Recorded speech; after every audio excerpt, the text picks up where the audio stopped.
婚后7年，我被豪门丈夫傅思衍宠上了天，无人不羡慕我们完美无缺的爱情。而7天，我却被当成了小三，拉进了警局。抱歉啊，傅太太，新来的实习生不太懂事，没认出您的身份来。谢谢啊。他什么身份？他就是个勾引别人老公的狐狸精！你们不赶紧把他抓起来，还在等什么？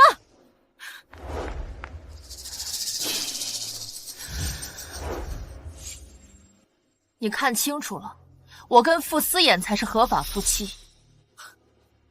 证据在这儿。根据民政局调取的信息，江婉宁和傅思衍的确存在过夫妻关系，但二人已于2年前办理了离婚手续。傅思衍的现任妻名为林之夏。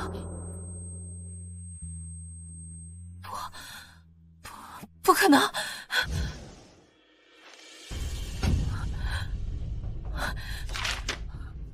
不是的，傅思衍明明是我丈夫，这不是真的。我说什么来着？我家夏夏才是真正的傅夫人，她就是个破坏别人家庭的贱人。警察同志，快点把她抓起来！林之夏，她不是之前给我丈夫做秘书的时候勾引我丈夫，早就被赶出傅氏集团了。哦，你个不要脸的狐狸精，竟敢污蔑我女儿！我今天非得给你点颜色看看！注意秩序！不要脸的狐狸精！谁敢冒充傅太太啊？岳母，夏夏，小贱人听到了没有？我家女婿都亲口承认了。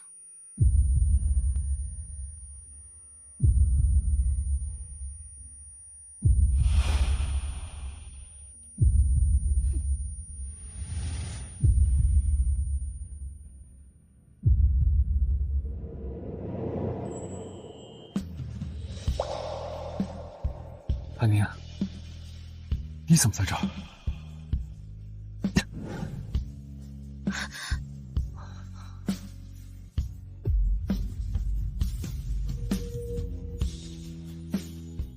放开我！放开我！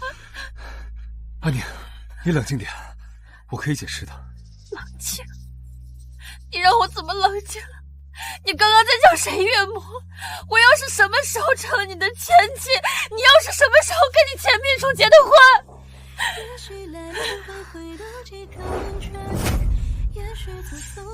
对不起，婉宁姐，你要打要骂，我绝无怨言。只求你别再怪思衍哥，是我自甘下贱，所以才失去了我们的孩子，这都是我的报应。孩子，你们还有过孩子？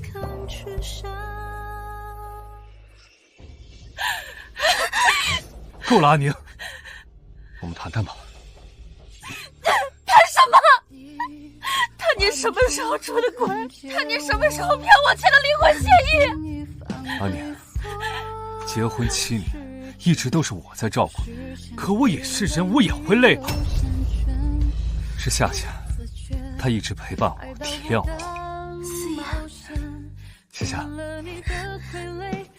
而且夏夏为我打掉5个孩子，彻底失去了做母亲的资格，而她只要3年的婚姻，我又怎么能拒绝呢？7年，傅思衍，我们7年，他为你打了5个。我承认，我骗你签下离婚协议是我的错。不过你放心啊，3年之约马上就要到期了，还有3个月，到时候我自然会跟你复婚的。你怎么能说出这么无知的话？江婉宁，你注意你的态度啊！别以为我平时惯着你就可以肆意妄为。既然你不同意，那我今天就让夏夏搬进来，也方便以后我照顾她。你说什么？你想让他住进我们的婚房？你们干什么？不许碰我东西！不要动我的东西，滚开！不许动！不许动！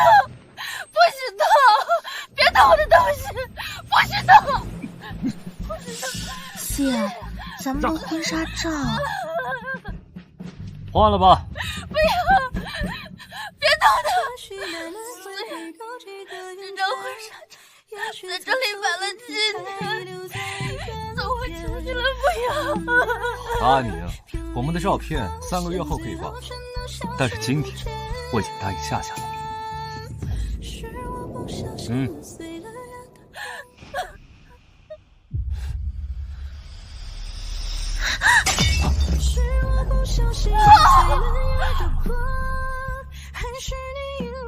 不要！对不起，婉宁姐，我不是故意的，我再赔你一张一模一样的好吗？你拿什么赔？江婉宁，你闹够了没有？别忘了这别墅还姓傅。是啊，这别墅姓傅，我才是那个外人，都错。你去哪儿？我们既然离婚了，自然是给你和新人腾地方，往后余生都与你无关。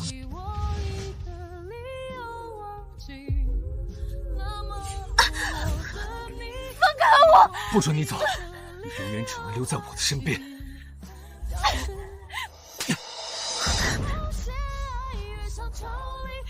傅思言，你拿我江婉宁当什么？你是不是以为我舍不得离开你？你以为我不点头，你能走出这栋别墅吗？你什么意思？江婉宁，你要是敢走，我一定会亲手毁掉你所在乎的一切。你别忘了，你外婆现在还住在傅家的疗养院。乖，阿宁，不要挑战我的底线。这辈子呀，你只能是我傅思言的女人。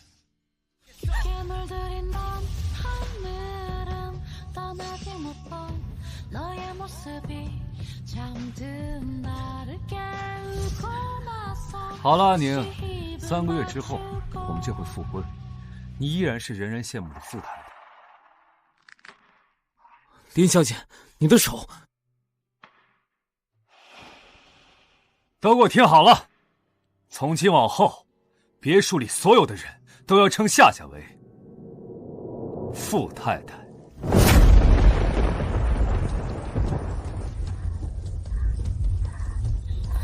喂，我想逃离傅思言，逃离傅家，请你帮帮我。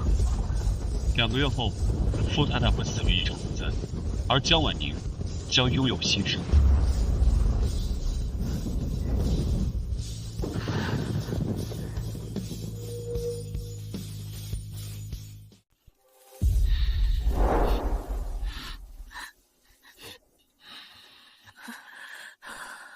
今天是我们在一起的7周年纪念日，你肯定已经忘了。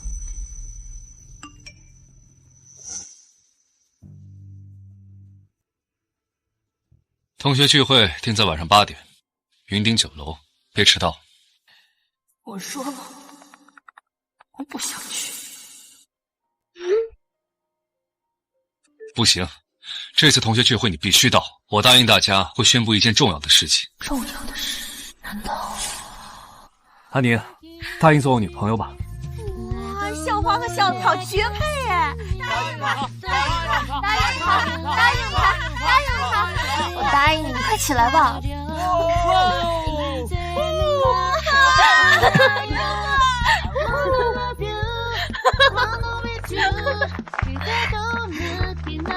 傅大少爷，你的告白信呢？这个时候读告白信有什么意思？我傅思言发誓，这辈子只会爱江婉宁一个人。这封告白信等10年之后，我再读给你们所有人听。那你可要说到做到哦。那当然了。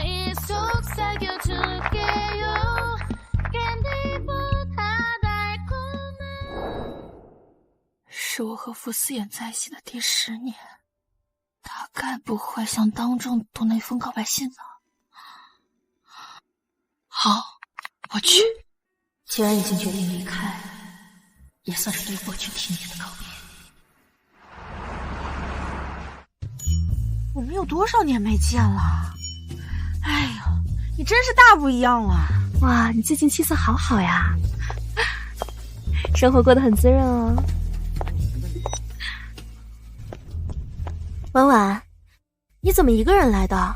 傅思远呢？就是，当初谈恋爱的时候，你俩可是形影不离。他不是还说要在10周年的同学聚会上向你告白吗？都说傅氏集团总裁宠妻如命，这怕不是谣传吧？传言可信吗？某些人说不定早就被冷落了，在这里打肿脸充胖子，舍不得他的娇妻人设。一群柠檬精，不算会死吗？你，哎，快看，傅总来了。哎，不过他身边那个女人是谁啊？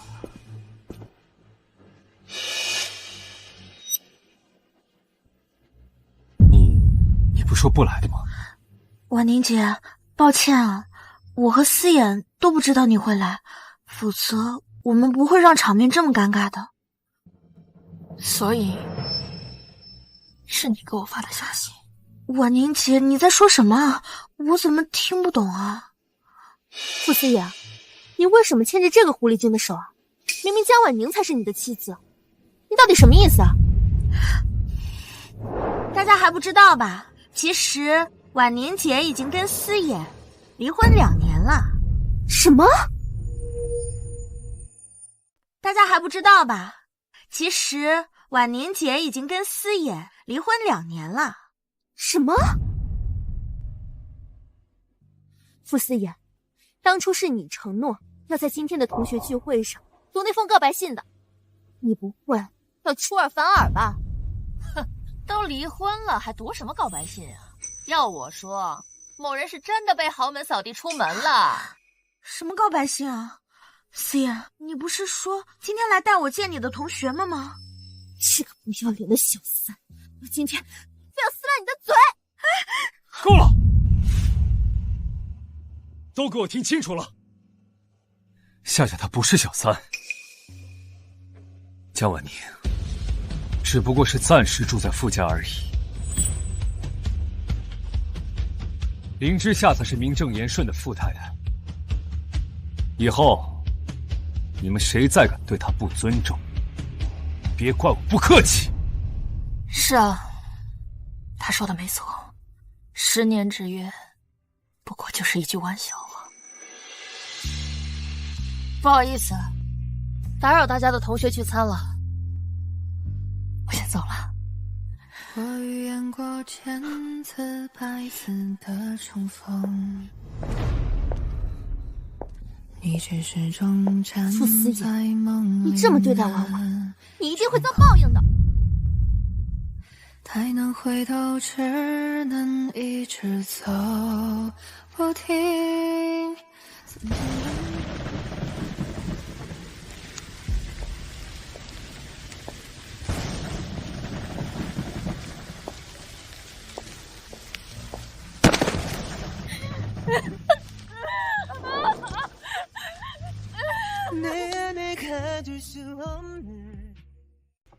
江小姐，假死计划已经开始，为了以防万一，我希望你带上这对通讯定位耳环，关键时刻可以传信息，我会第一时间赶到，并保证你的安全。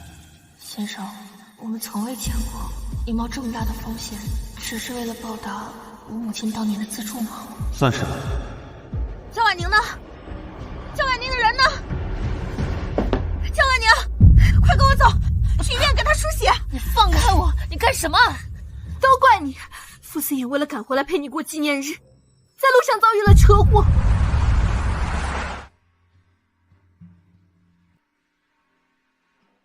他都已经不爱你了，你还偏要死缠烂打，把他害成这样，不觉得自己很下贱吗？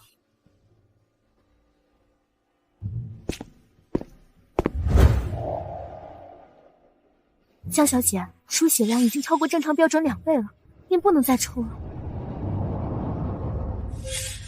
当年傅思妍为了给我遭遇车祸的母亲输血，丢了半条命。夫人节哀，为了给江夫人输血，先生已经晕倒2次，可惜还是没能抢救回来。阿宁，你放心，从今往后我会代替岳母好好照顾你的，我再也不会让你受到任何伤害。抽吧，抽到够用为止。傅四爷，当年你冒险救我母亲的恩情，今日我还清了。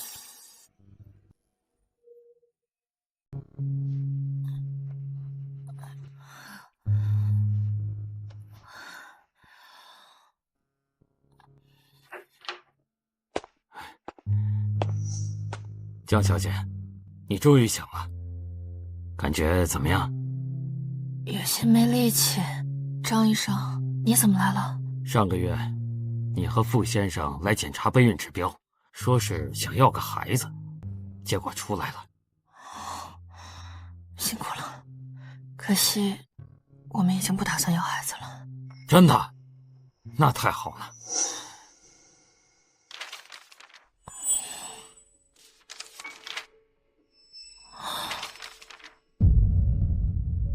是这样，傅先生患有先天性无精症，根本无法通过自然方式受孕。我还在担心要怎么通知你们。怎么会？会不会是误诊了？傅先生是医院的股东，身份特殊。我和主任仔细检查了几遍，才敢下的诊断，绝不可能出错。那他知道这件事吗？目前这件事儿，除了您和主任，还没有第4个人知道。好，我知道了，张医生，辛苦你了。如果傅四爷会有先天不孕症，那林志夏流产的那几个孩子又是怎么回事？原来一直以来都是他在撒谎。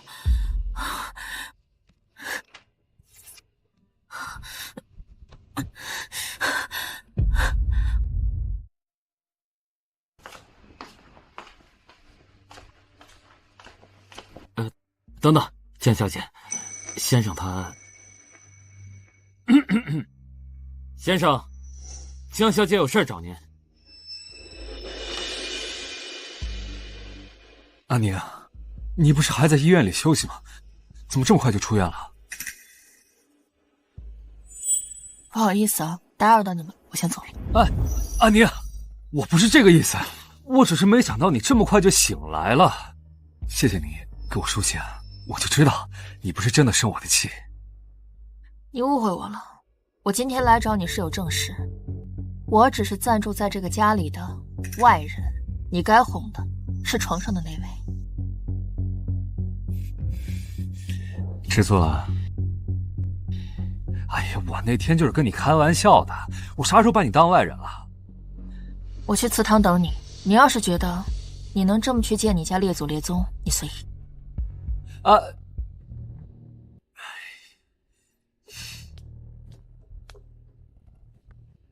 哎，亲爱，江婉宁，你就非要跟我作对是吗？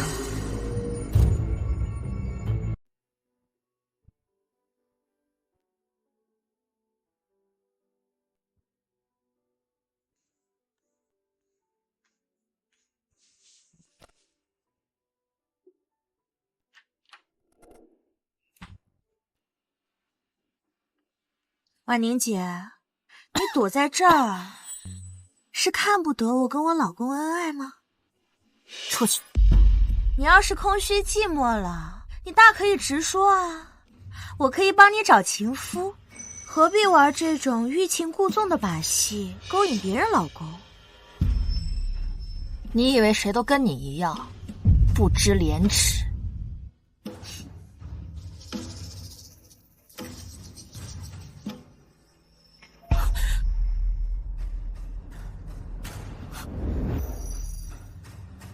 你想干什么？放心，一直以来做什么的只有你对我。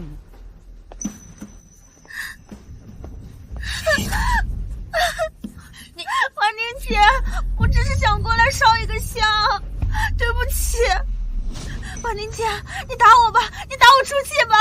我知道傅家的女主人只能是你一个，你给我松开！夏夏，夏夏，你没事吧？江婉宁，你干什么呀？夏夏她不是故意的，一块破木头而已，你有必要下那么狠的手吗？破木头，这可是我母亲的牌位，更何况分明是她故意摔的。对王者不敬，遭到报应，也是他活该。你够了，江婉宁，你什么时候变得这么恶毒啊？难怪我们两个人之间一直没有孩子。像你这样的女人，根本就没有资格当母亲。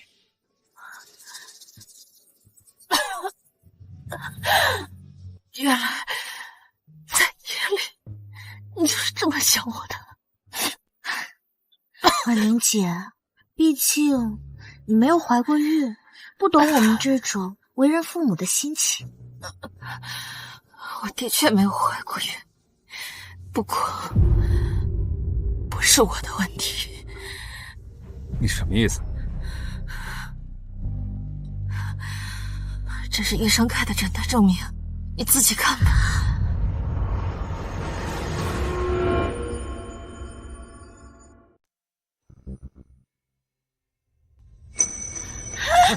夏夏，你没事吧？夏夏，四爷，我的子宫突然好痛，像有刀子在割一样，真的好痛。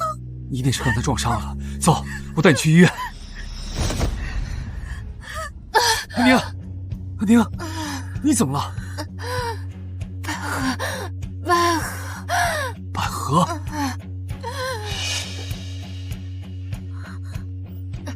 谁把百合花放在那儿了？不知道你对花粉过敏吗？四爷，你还是先带婉宁姐去医院吧。反正医生说我已经不会再怀孕，我的子宫也没有用了，痛不痛已经无所谓了。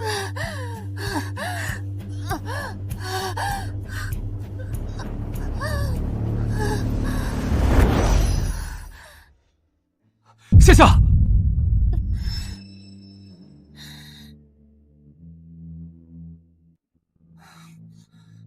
安宁，你花粉过敏也是老毛病了，吃点抗过敏的药就好了。夏夏她看起来好像更严重一些，我先送她去趟医院啊。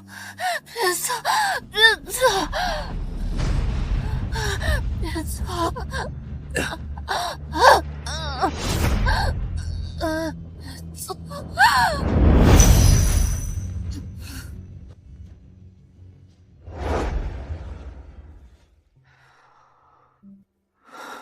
夫人，哎呀，谢天谢地，您终于醒了，可把我们给急坏了。别担心，我没事。您就别逞强了。昨天您被保安抬进来的时候，那脸都青紫了，差点就……哎，都怪我。是我自己有心事，没注意到祠堂放的百合，怎么能怪你呢？不是这样的，那天啊，我亲眼看见林小姐，她抱着百合花进了祠堂。我本来应该立刻提醒您的，哎，却因为我一时疏忽，差点害了夫人。你说什么？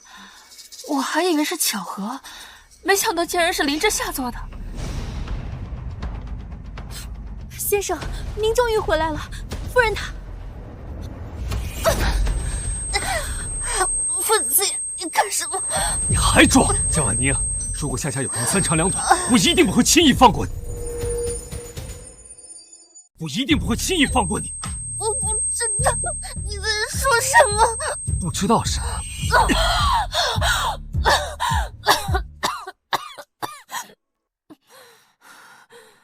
傅太太可是花了重金，让我们好好给你点教训。婉宁姐，我错了，我再也不该跟你抢思远了。如果我说我没做，你会信吗？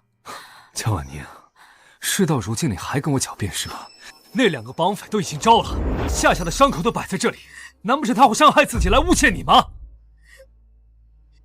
老公，要不我还是搬出去住吧，我好害怕婉宁姐。如果有一个人要走，那个人也不应该是你。江婉宁，我给过你机会，可是你不顾我的警告，三番两次的欺负夏夏。你走吧。好，如你所愿。等你什么时候想清楚了，再回来给夏夏道歉。我没做过的事情，不会给任何人道歉。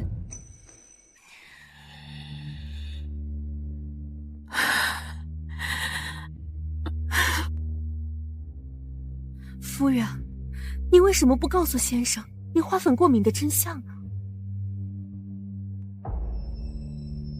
委屈要和在乎的人说才有用。你去帮我收拾东西吧，我也该走了。好。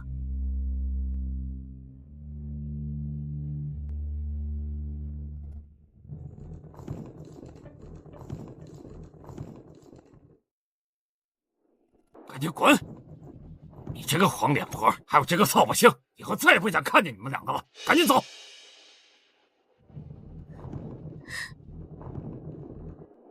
当年我爸爸为了小三，把我和我母亲赶出了家门，是你收留了我。我本以为遇到了救赎，却没想到你终究变成了跟他一样的人。做女人就应该像夏夏一样的温柔顺从。阿宁，你跟你母亲都太倔了。我的原则从未改变，变的人是你。1个月之后，我们就可以复婚了。这段时间，你可以好好的想一想，你是想做富太太，还是继续留在冷宫？可能没有这个机会了吧？你什么意思啊？我给你留了东西，在祠堂的左抽屉里，算是临别礼物吧。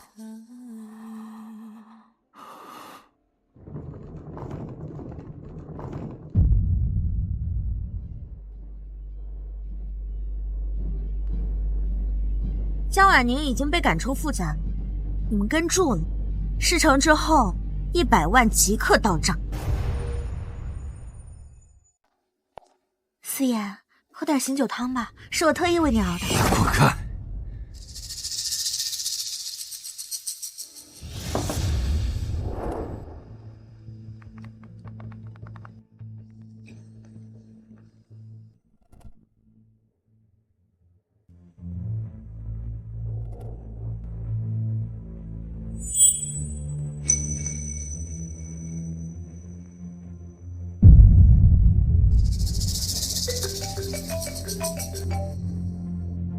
哎，副总，你妻子在我手上。你说什么？想要你妻子活着回去，拿3000万来赎她。别动！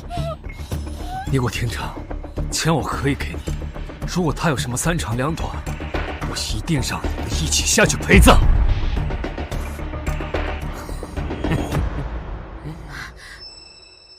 四爷，太危险了，你不能去，先冷静一下。阿宁都已经被抓走了，你要我怎么冷静？婉宁姐这么大的人了，怎么可能轻易被绑架？万一是骗子呢？要不你先打个电话确认一下。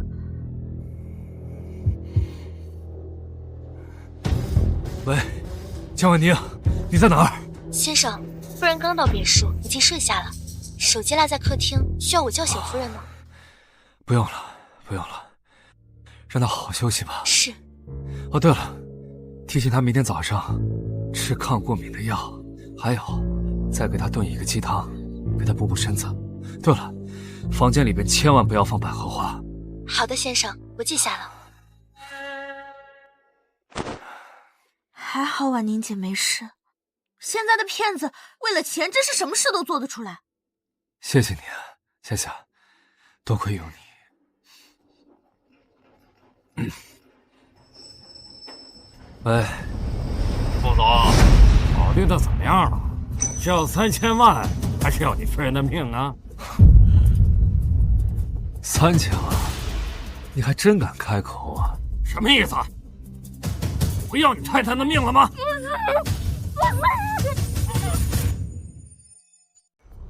对，你说的没错，1分钱我不花，你自己看着办吧。都说副总宠妻如命，原来是假的。我没闲工夫跟你们在这里浪费时间，我劝你们也少打他的主意。一个离了婚的前妻而已，在我眼里一文不值。江婉宁的死活跟我傅四眼无关。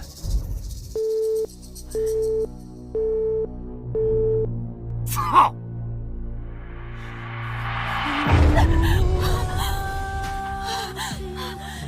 傅四眼，一个离了婚的前妻而已。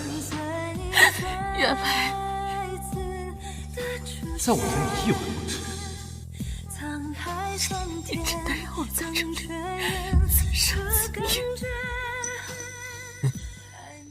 小美女，你老公虽然不要你了，但是我们哥俩可喜欢着呢。就是，别急，待会儿有你哭的。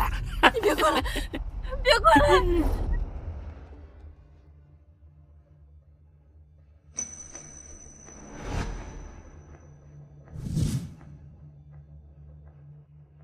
我喜欢这个别墅，以后我可不可以搬进来？不能。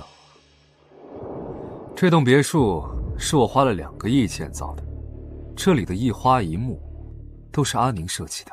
严格意义上来说，这是属于我跟他的婚房。此情结束，我也该跟阿宁复婚了。7年之痒不过如此，希望我们再次见面，能够碰撞出不一样的激情。可惜江婉宁她没这个命。放心，等我爽完了，我就把这里烧了。等他们搜山找过来，你已经被烧成灰，我不会留下一点证据的。别过来！别过来！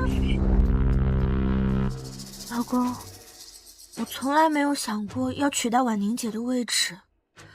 你能给我这3年名分，我就已经很知足了。乖，我最喜欢的就是你的懂事。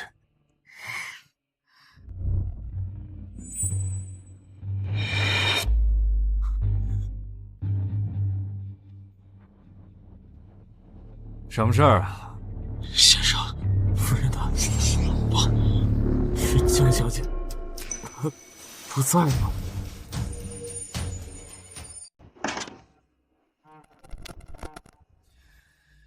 什么事儿啊？先生，夫人的，不，是江小姐，她不在了。谢强，你怎么了？是，我的肚子突然好痛，应该是上次被绑的时候受了伤，还没有完全恢复。这个江婉宁对你下手这么狠，他到底有没有把我说的话放在心上？先生，先生，以后江婉宁的事不要再来烦我。谢强，让你受委屈了，走，我带你去看医生。思妍，你对我真好。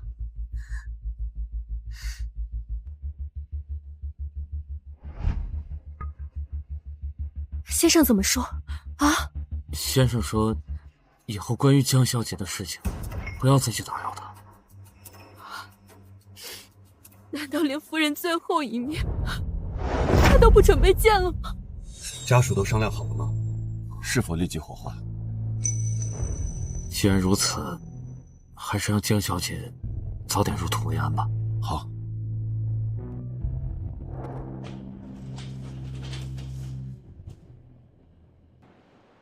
阿宁，阿宁，别离开我！别过来！求求你！阿宁，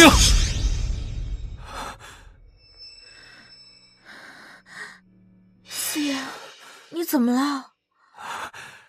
吓醒你了。刚才做了个梦，梦见阿宁出了个意外，还好只是梦。老公，等你和婉宁姐复婚之后，我们还能再见面吗？我不需要什么名分，也不要什么补偿，只要能待在你的身边，就已经是对我最大的恩赐了。当然可以了，傻丫头。只不过我们再见面就得瞒着阿宁了，她是个醋坛子，要是知道你跟我在一起，她又该吃醋了。思妍，你真好。哎呀，阿宁要是能像你一样乖巧懂事就好了。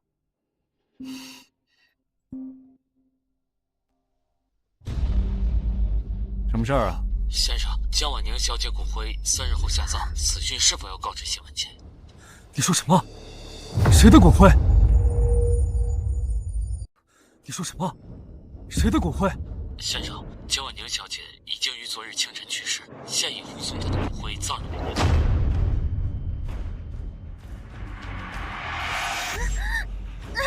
四爷，我的肚子突然有好痛，你能不能去帮我叫医生？安宁，四爷，可惜现在去也来不及了。安宁，你在哪儿？安宁，你在哪儿？安宁，安宁，安宁。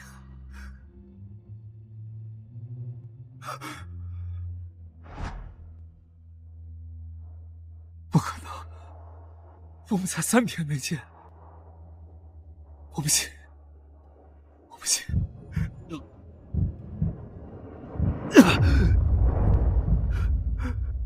阿宁，阿宁，阿宁，阿宁，你说过你会一直在我身边的，你说过你永远都不会离开我的，我不让你死。先生，你别这样，江小姐已经走了，她也不可能复活。你骗我，她没死，你们他们所有人都在骗我。死者虽然烧得面目全非，但经过 DNA 比对，和江小姐的完全吻合，可以确定死的就是江小姐。闭嘴！亮东分明打过电话，有人说他已经在公寓里睡着了，他怎么可能会在荒郊野外？怎么可能会被活活烧死？可监控显示，江小姐是在去公寓的路上才出的意外。为什么没人告诉我？为什么这么久了都没人跟我说？说！公寓一打来电话我就联系您了，可您当时这和林小姐乘坐前往度假岛的飞机，电话打不通。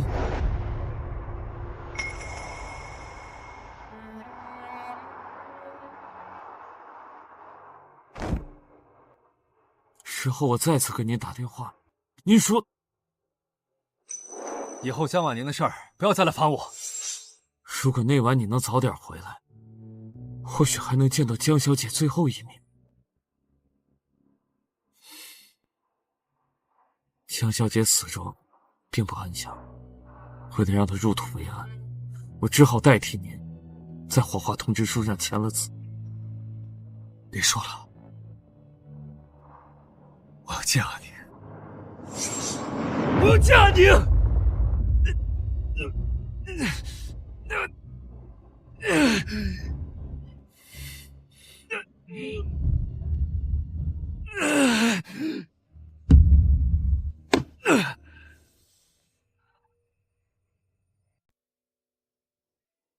江小姐的骨灰盒还在祠堂，按照傅家的规矩，要在家中停灵3日才能下葬。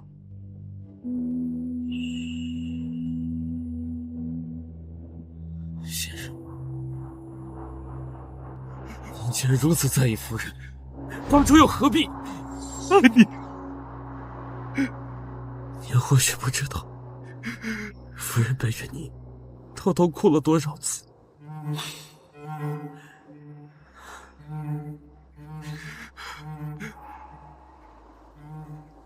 先生，与其伤心，不如振作起来，找到那群害死江小姐的凶手，为他报仇。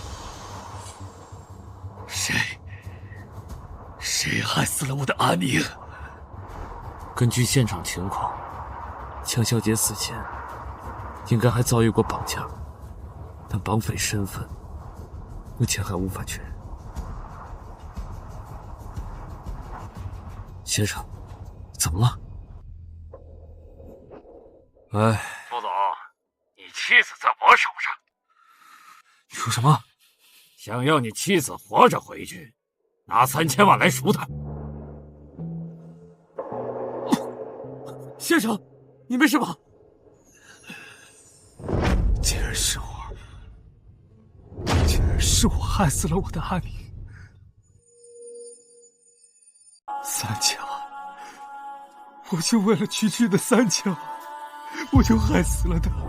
三强啊，你还真敢开口啊？什么意思？不要你太太的命了吗？对，你说的没错，1分钱我都不会给你。你自己看着办吧。一个离了婚的前妻而已，在我眼里一文不值。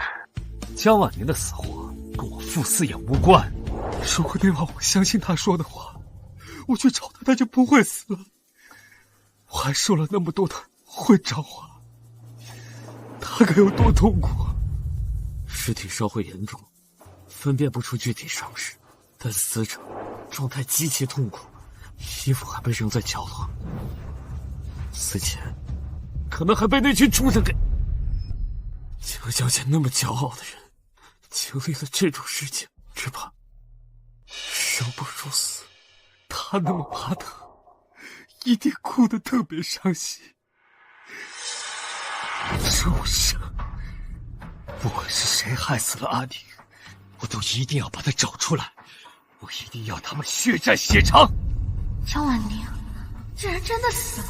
先生，江小姐为人和善，怎么会遇上这些穷凶极恶的人？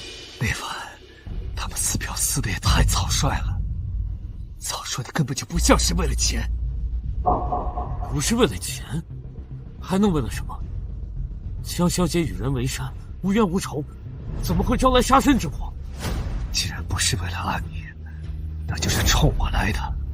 先生说的没错，可江小姐从未插手过您的生意，害死了她，对谁最有利呢？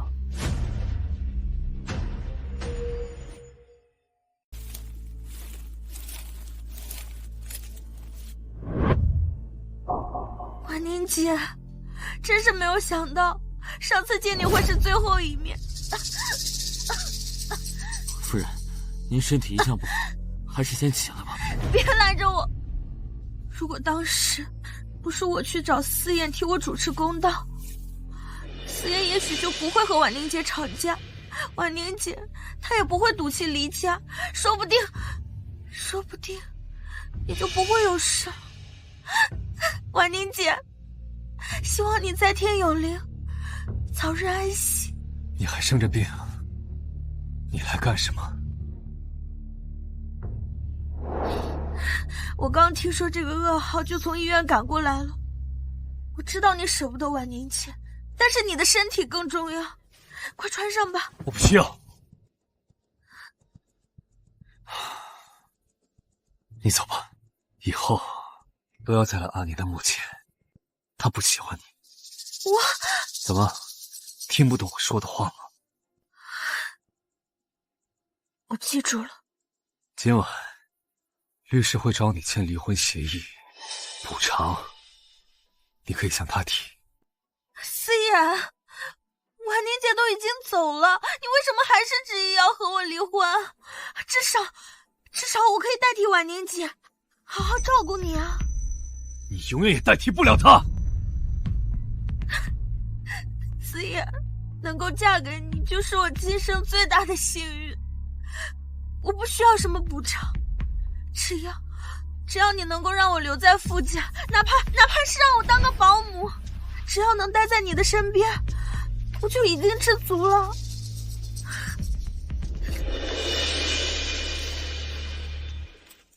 江婉宁这个贱人已经死透了，只要我能坚持留在傅家，这傅夫人的位子早晚还是我的。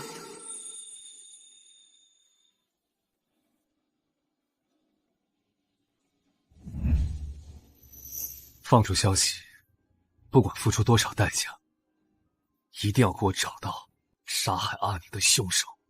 是。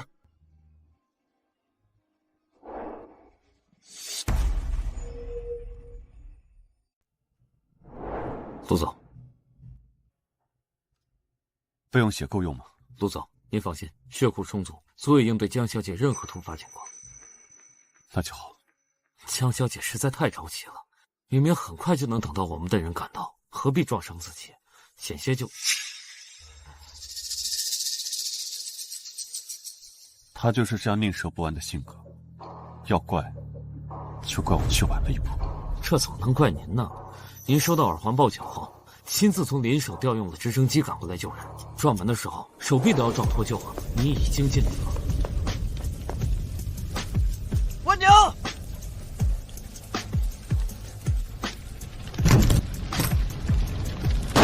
万娘，尽力有什么用？他还是受伤了。早知道傅思野那个蠢货会把他陷于险境，他联系我的第一时间，我就应该把他带走。你也是为了确保假死的计划万无一失啊！不，我是为了我自己。我知道他们相爱10年，想让他彻底忘记不容易，所以才借口让他在傅家多停留2个月，就是为了让他能看清楚傅思衍虚情假意的真面目。没想到我的小聪明差点害死了他，如今的后悔自责，都是我活该。您等了他这么多年，还将林之夏的存在刻意透露给江小姐，用心良苦。我相信江小姐会明白的。不懂也没有关系，只要他平安顺意，我就知足了。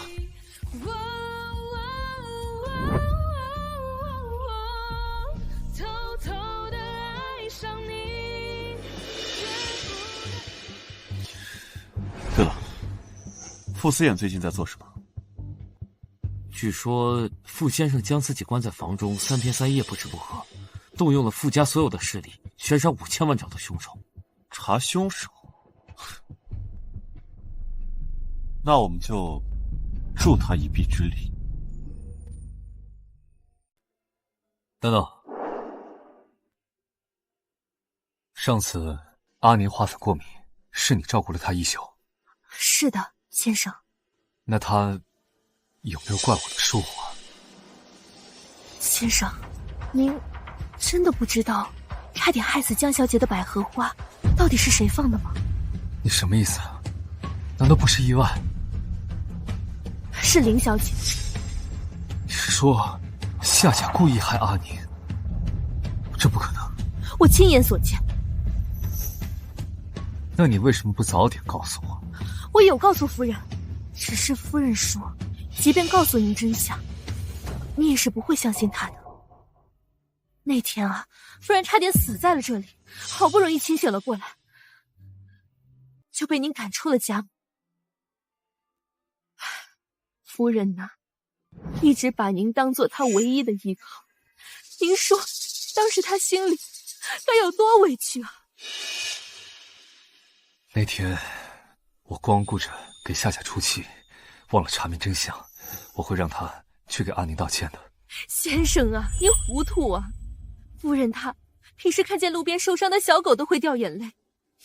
您说，这么善良又富有同情心的人，他怎么可能狠心去伤害别人呢？可夏夏她确实受伤了呀，难不成是她自己？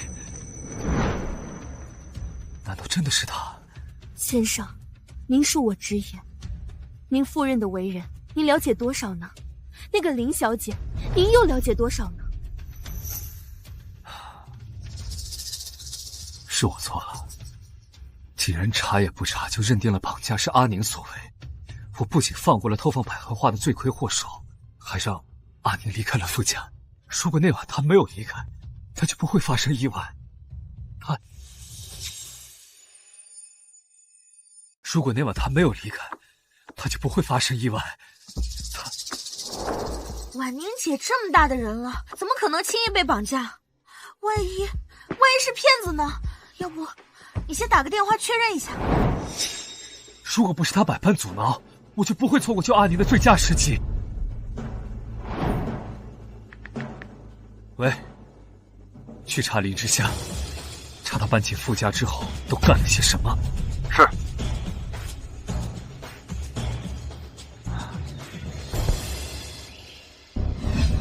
boss，您交代的事情已经查清了，那束百合花的确是林小姐在网上订的，也是她在夫人出院当天摆放在了祠堂。林小姐声称自己被绑架威胁的录音我们也查到了，当事人是受林小姐雇佣的小混混。那段录音是林小姐配合他们完成的，可以确定整件事情跟夫人并没有任何关系。那阿宁的死跟他有关系吗？似乎有点关系。似乎。林小姐的账户有一笔不明支出，我们现在正通过技术手段确定收款人。把林之夏给我带过来。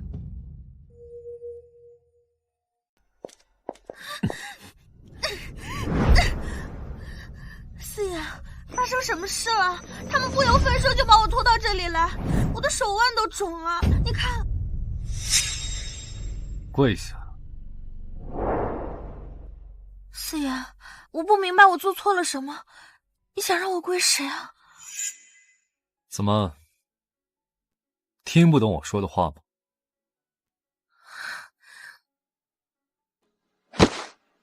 你明知道阿宁对百合花过敏，你是知道的，可你为什么要把花放在这里？你安的什么心？什么百合花？我不明白你在说什么。你他妈还装到什么时候？啊！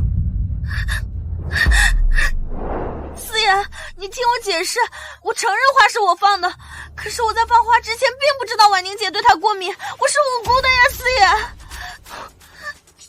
那诬陷阿宁雇人绑架虐待你这件事也是假的了？要不要我现在把你带到地下室，跟他们当面对质啊？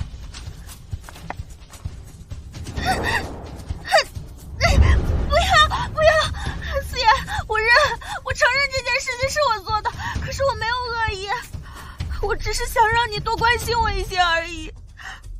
你虽然给了我回忆，可是你的心里却永远都只有婉宁姐，我真的很羡慕她，所以我才用了一点苦肉计来获得一点爱，我只是因为太爱你了呀，四爷。那阿宁的死跟你有关系吗？绝对没有，我发誓，婉宁姐的死与我无关。副总，人已经抓来了。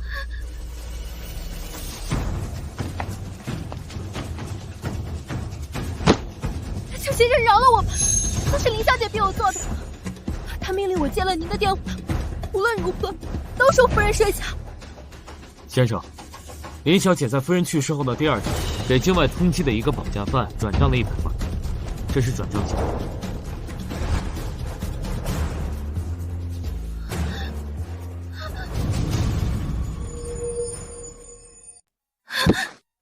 不可能，我明明抹平了账户，他们不可能会查到的呀。本来我们确实没有查到任何线索，直到一个神秘 IP 从外网截取证据发给了我们，我猜想对方同为受害者。人抓到了没有？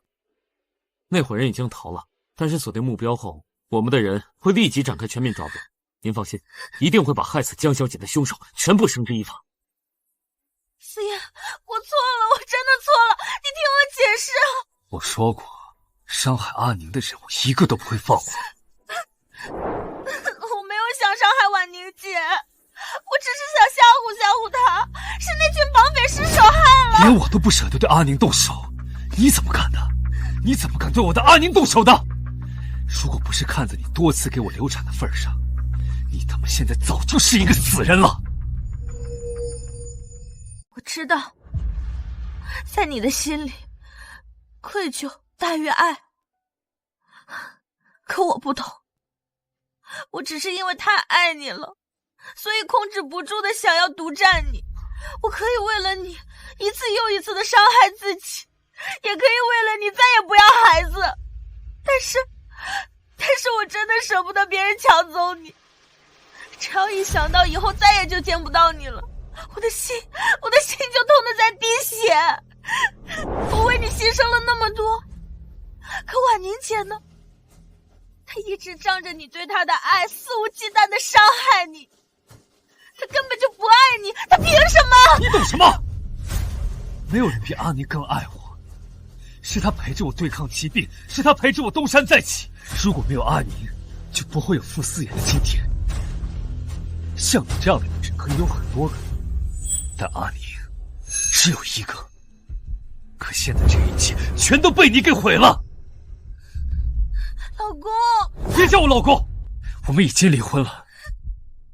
从今以后，阿宁才是我唯一的妻子。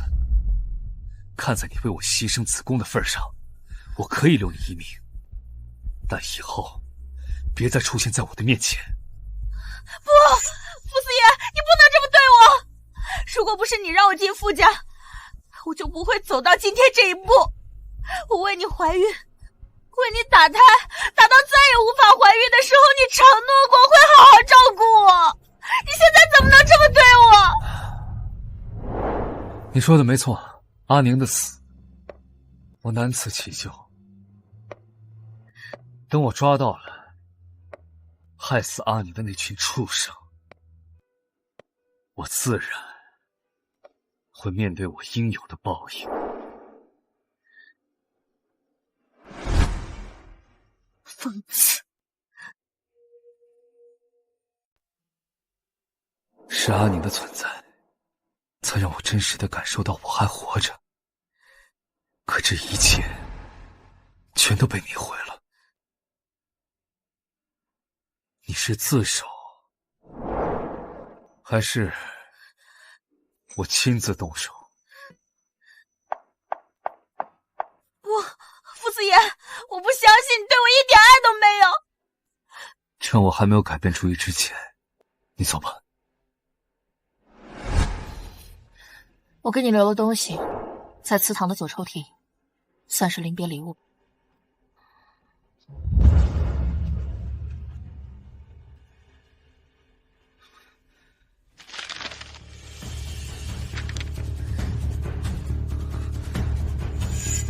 林之夏，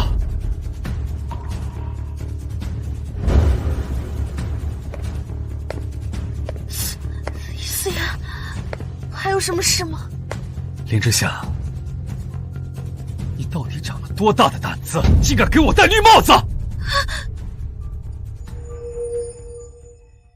四爷，是不是误会什么了？我那么爱你，怎么可能会做出对不起你的事情？是吗？我最后再给你一次机会。我听不懂你在说什么。林之夏，你跟了我这么多年，我第一次知道你嘴这么硬啊！你还真是不见棺材不落泪啊！说，肚子里怀的到底是哪个男人的野种？四爷，你一定是误会什么了。我那么爱你，除了你，在我眼里再也没有第二个男人，孩子怎么可能不是你的呢？你还真是不见棺材不落泪啊！证据都已经摆在眼前了，我他妈患有无精症！你是怎么怀上我的孩子的？啊，林之夏，我还真是佩服你的演技啊！啊，竟然用苦肉计演了我这么多年，让我对你心怀愧疚，让我跟阿宁离婚。不，这一定是假的，是伪造。是吗？好，带林小姐下去好好的检查检查。不，我认。四爷，我错了，我实在是没有办法了。我真的是因为太爱你了，所以除了怀孕，我实在是想不出第二个办法能够绑住你。求求你原谅我，原谅我的一时糊涂，原谅我爱你爱到失去了理智。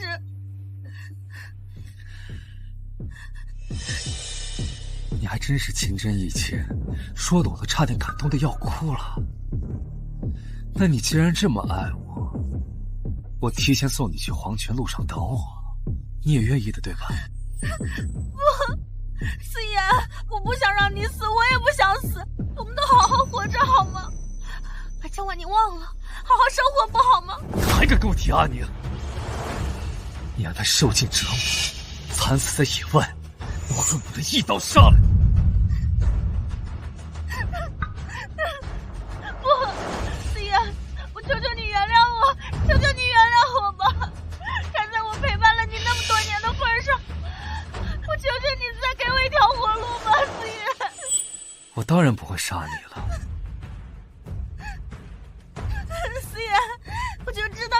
这么狠心，思妍，你放心，我以后一定会好好对你。干什么？你们干什么？思妍，傅思妍！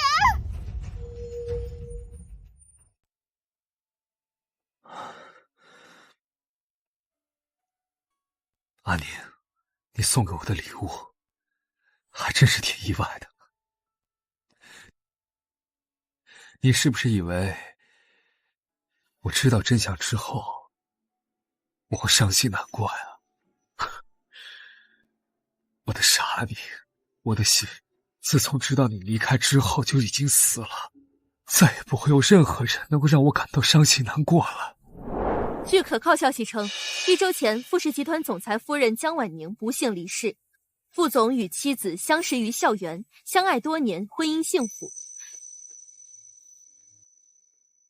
记者昨日拍到其现身寺庙，已受的行销鼓励，这份深情实在令人动容。今日，富士集团召开新闻发布会，富士将以妻子的名义捐助多所希望小学，并表示此后终身不娶。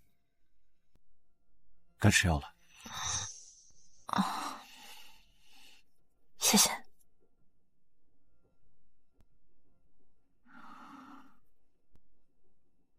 惺惺作态，他要是一直真情，从一开始就不会伤害你。婉婉，你心软了吗？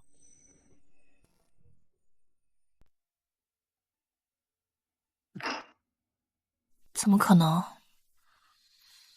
从他放弃救我的那一刻起，我就知道他不是曾经的阿言了。我只是想不明白，为什么曾经那么相爱的两个人会落得这样的后果。其实我一开始就知道，他并不是你的良人。他为人极端狠辣，而你心地善良，看似互补，实则你们根本就不是一路人，早晚会走向陌路。你说的对。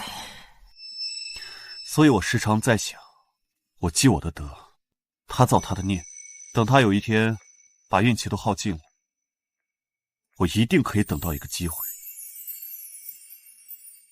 什么机会？一个被幸运女神眷顾的机会。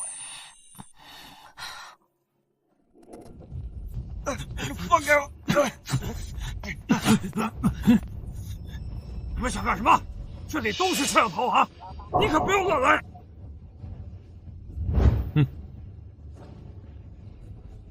按住！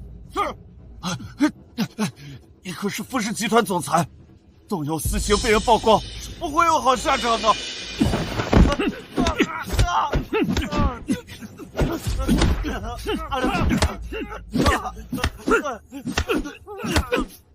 只要我一想到阿年生前遭受的痛苦，我就恨不得把你们剁碎了喂狗！我没杀他呀！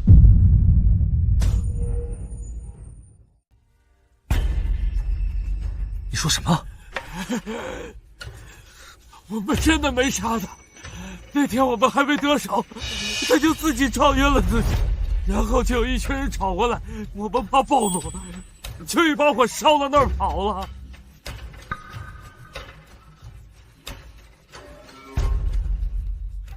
你老实交代，敢编一个字，我就剁你一个手指头！我不敢，我不敢的。他真的没撒谎，我们当时跑之后还看见有人冲进去救人了。什么？你们说他没有死，那具尸体又是谁的？我也不知道啊，他分明是被人救走了，我也不知道为什么会有具尸体啊。你确定死的人不是他吗？我也不确定，但是我们真的没杀他，我们只是为了天理之下的永锦，冤有头债有主，你饶了我们吧。哎呦！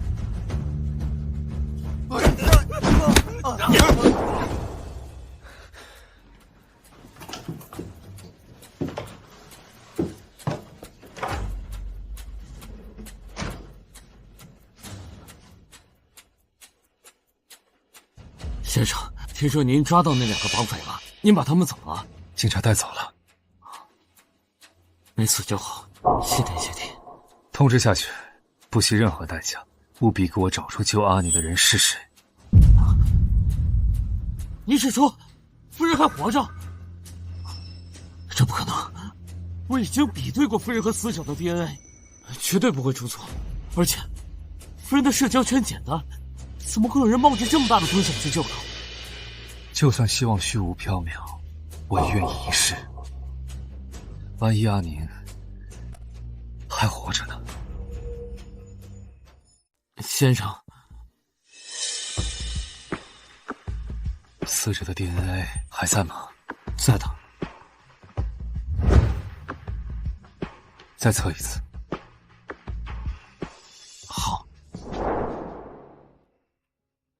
婉婉，其实你没必要亲自过来，我派人将外婆接去国外就好。外婆是我在世上唯一的亲人，她现在一定知道我的死讯，我怕她太难过，所以才迫不及待想让她知道我没事。我担心，怕我不在，傅思衍会为难她。别担心，有我在，不会出事的。外婆，我相信阿宁她一定还活着，您放心，不管付出多少代价，我都一定会找到她。婉宁已经下葬了，你这孩子也不要执念太深。不，我肯定。我抓到了绑架阿宁的那2个帮匪，他们告诉我并没有对阿宁下杀手，就在他们逃跑的时候，亲眼看着有人冲进去把阿宁救了出来。好孩子，你说的是真的，我的乖孙女她还活着。对，所以我今天来是有件事想请你帮忙。阿宁她最孝顺了，如果她还活着，她一定会来联系你。如果你有她的消息，请务必第一时间通知我。我年纪大了，你们之间的事情我不太清楚，但我知道，如果阿宁她还活着，却不联系你，就说明她不想见你。以前我对不起阿宁，但是以后我一定会好好的补偿她。早知如此，何必当初？自从阿宁离开以后，我才知道她对我来说有多么重要。她早已经成为我灵魂中不可或缺的一部分，我离不开她。如果她还活着，我愿意用我一切的力量去弥补她。不管她要什么，哪怕她让我去死，我都心甘情愿。哪怕她让我去死，我都心甘情愿。太迟了，我们之间永远回不到从前，就像碎掉的杏子，永远无法再次重圆。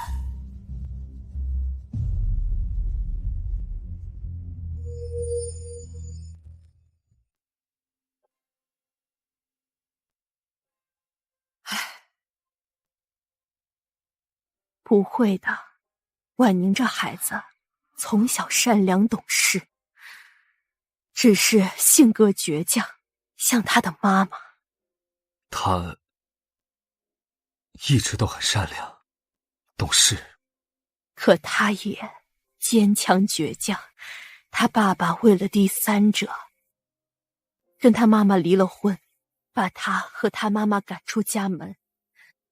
那个时候婉宁只有10岁，所以她说绝不原谅。自从那以后，她和她父亲断绝了父女关系，她妈妈带着她生活得十分艰苦。即便如此，她也没有去找那个男人寻求帮助。后来她父亲病重，临终前想见见婉宁。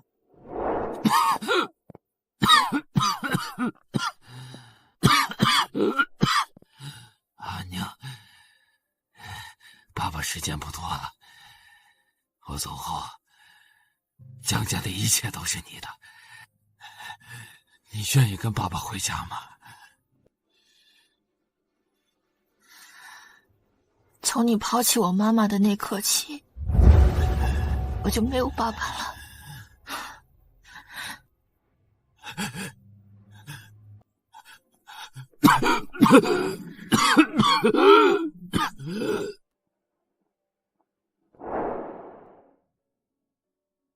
阿宁，我终于明白，当你说出那句“我变成了和你父亲一样的男人”时，有多么绝望。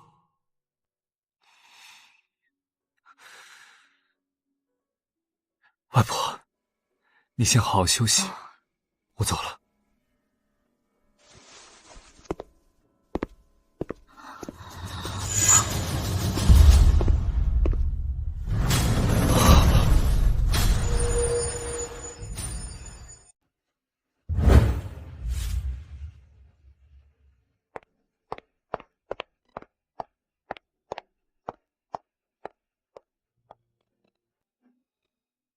婉宁，我知道你不会原谅他，不管你是不是还活着，都不要回去，去过你自己想要的生活吧。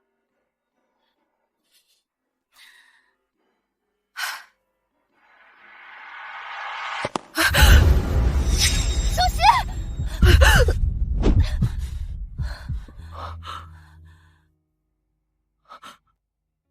婉宁，你真的还活着？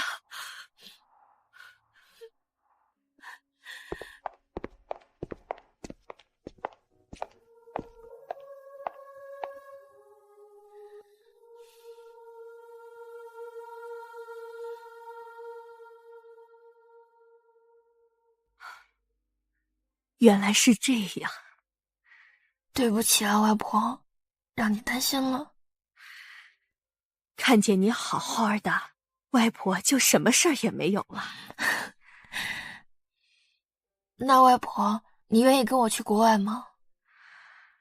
我在海城生活了一辈子，早就习惯了。外婆年纪大了，不想再折腾了。可你一个人在这里，我不放心啊。婉婉，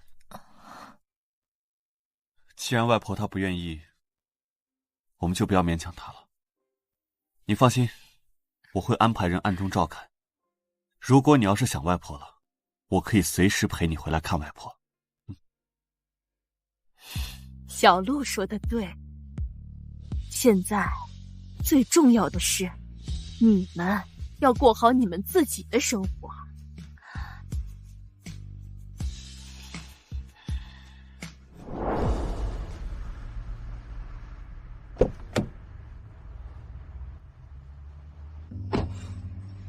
阿宁，阿宁，阿宁，江婉宁，我看到你了。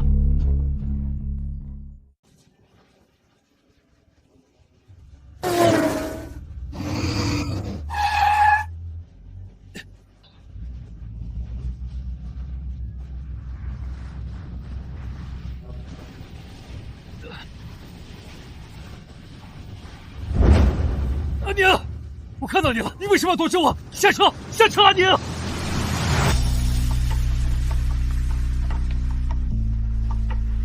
我就知道，先生，我认识你吗？你不是婉宁。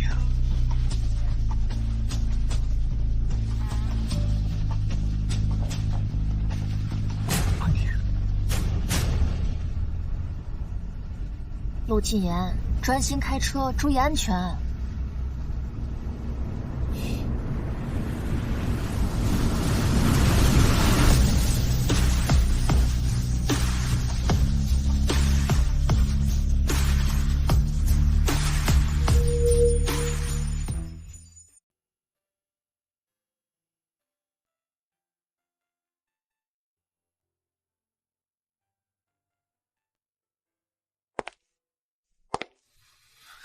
婉婉，你在做什么？我在给你织生日礼物啊，你不是马上要过生日啊？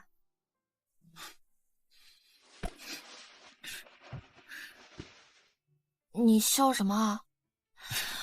你该不会也觉得我织的丑吧？我觉得我的技术已经进步很多了呀。怎么会啊？明明就很好看。我就是觉得第一次收到女朋友亲手送的礼物，很激动。其实我之前给傅思妍也织过，以前她每年生日的时候，我都会织一个小物品送给她，可她每次都觉得丑，所以从不肯带出门。那是她有眼无珠，我觉得婉婉织的最好看。等你织好了，我就天天带着它，我逢人就跟别人说，这是我心上人给我织的。可能面对不喜欢的人，就会有诸多挑剔吧。出国票已经订好了，马上就要出发了。你有没有想去的地方？等出去了以后，可就见不到了。没有。想不想回学校？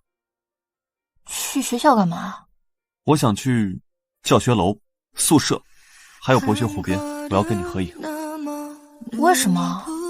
因为我想把你和傅思妍走过的路，我都要陪你走一遍。这样，以后你再想起这些地方的时候，就不会再想起他，就只有我了。好。阿宁，你在哪儿？没有你的秋天，我该怎么活？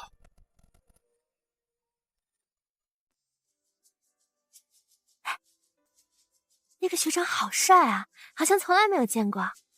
有你男朋友帅吗？我男朋友最帅了。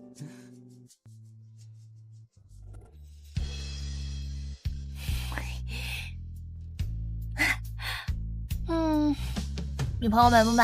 美。那我们来选一张做头像吧。这张我好看，你觉得怎么样？这张我觉得一般，这张更适合做头像。要是拿这张做头像，那同学不得笑话死我？还有，谁允许你亲我的？你是我女朋友，我想怎么亲就怎么亲。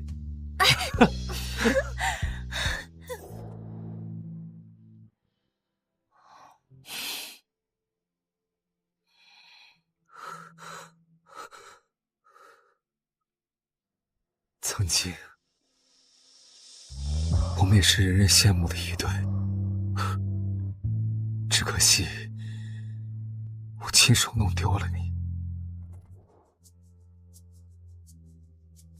哇，那个学长也好帅啊！我们学校什么时候多了这么多帅气的学长啊？这个有女朋友了，别想了你。我才没有多想。不过啊，他女朋友也好好看啊。这样看来，刚刚湖边那个学长一个人孤单单的，好可怜啊。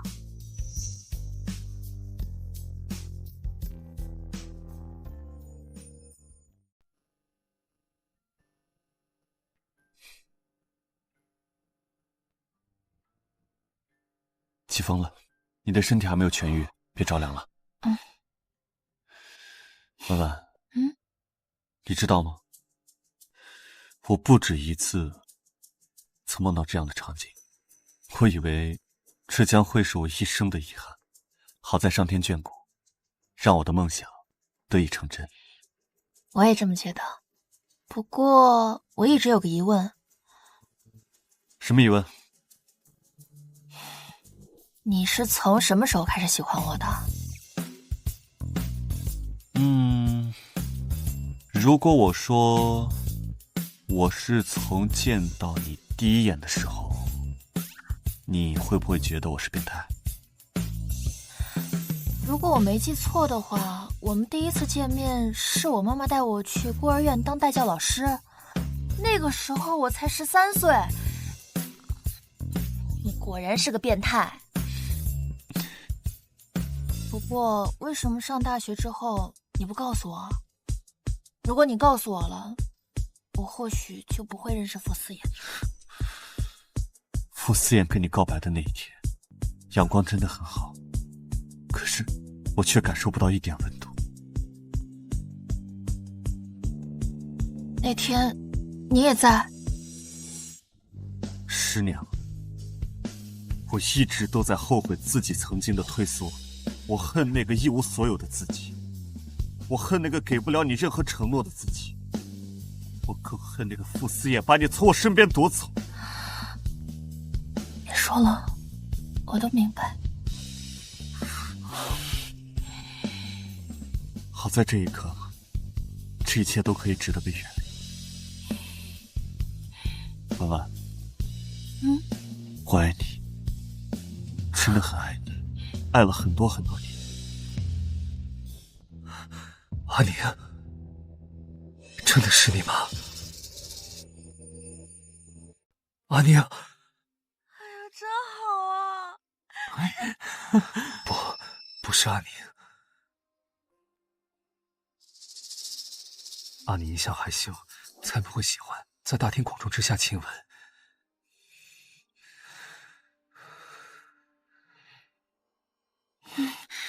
你干嘛？我只是想亲一下你的脸而已，学弟学妹们还看着呢。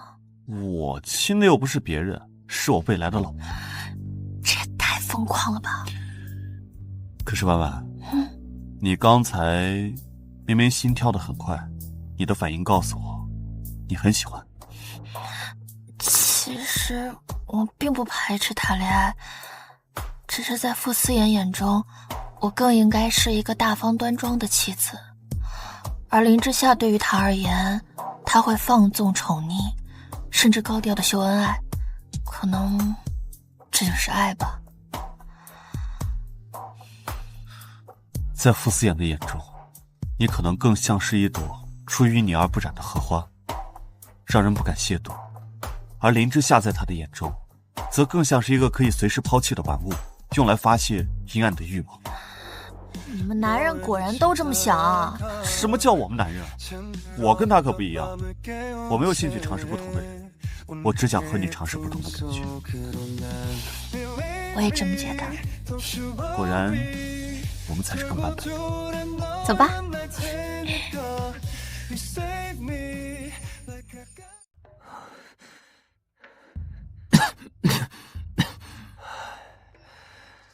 有阿宁的消息吗？还没有，已经尽力在查了。先生，这香您不能再点了，会损害您身体的。滚！别碰我的香。生息不可烧，燃之有异香，沾衣带，人能与鬼同。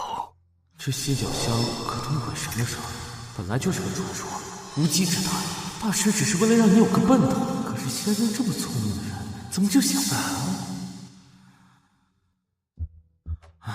先生，你已经3天未进食了，多少还是吃点吧，否则身体会撑不住的。身体撑不住那不更好吗？这样我就能早点见到我的阿宁了。先生，虽然夫人不在，但您还有亲人、朋友、事业，这些东西跟我的阿宁比又算什么呢？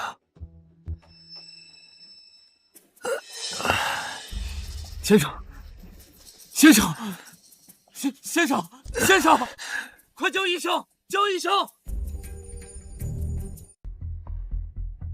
阿宁，阿宁，先生，您终于醒了。先生，先生，我是阿宁。先生，你冷静一点，已经找到夫人的线索了。你说什么？你骗我！这是您昏迷的时候老夫人那边给到的，她动用了自己国外的关系网，终于确定了帮您抓住国外绑匪的那个 IP。陆金言，怎么可能？是啊，属下也觉得奇怪，陆总跟您一向不和，后来又出了国，他怎么会帮您呢？你也知道，陆金言是我的死对头，那你知道他为什么跟我处处针锋相对吗？因为他也喜欢阿宁。他以为自己隐藏得很好，都是男人，他的心思我了解。所以是他救了夫人。难怪我们怎么都找不到夫人，说是陆总出手，以他的能力，藏一个人，简直易如反掌。先生，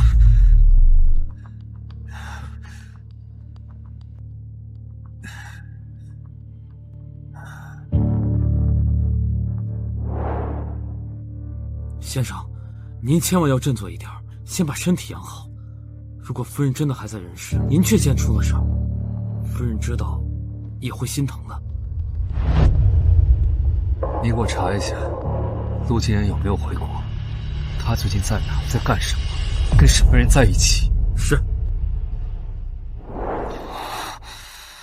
好点了吗，妈妈？好好的，怎么吐成这样？我没事，可能就是吃坏了肚子吧。我一看到那个牛肉丸，我就……陆总，咱们的食材都是最新鲜的，夫人吐成这样，不像是吃坏了肚子，倒像是怀孕了。你说什么？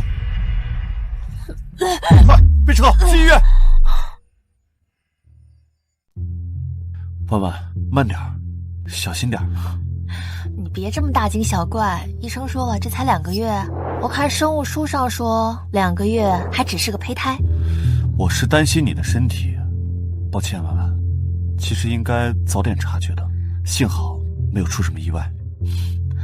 要说自责，也应该是我自责。都2个月没来月经，我早该想到的，只是我也没什么经验。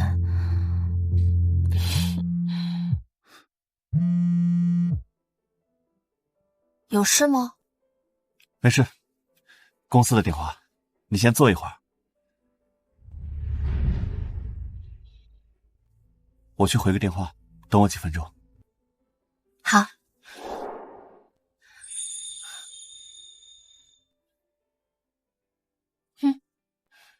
江小姐，这是您的检测报告。谢谢。目前看来各项指标正常，恭喜。医生，我能问你几个问题吗？陆先生是院长的贵客，你有什么问题尽管问。谢谢你，医生。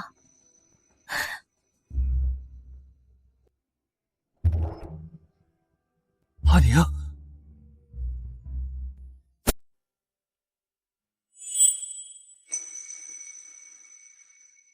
夫人，阿宁，真的是你吗？我不是在做梦吧？不好意思，你认错人了。阿宁，你别闹了，我怎么可能会认错人啊？我知道你还在生我的气，绑架的事情我可以解释的。你真的认错人了。阿宁，我好不容易才找到你，你怎么能狠心装作不认识我呢？你不知道这段日子里我过得有多么痛苦，我绝对不会放你离开的。这位先生，你真的认错人了。你若不信，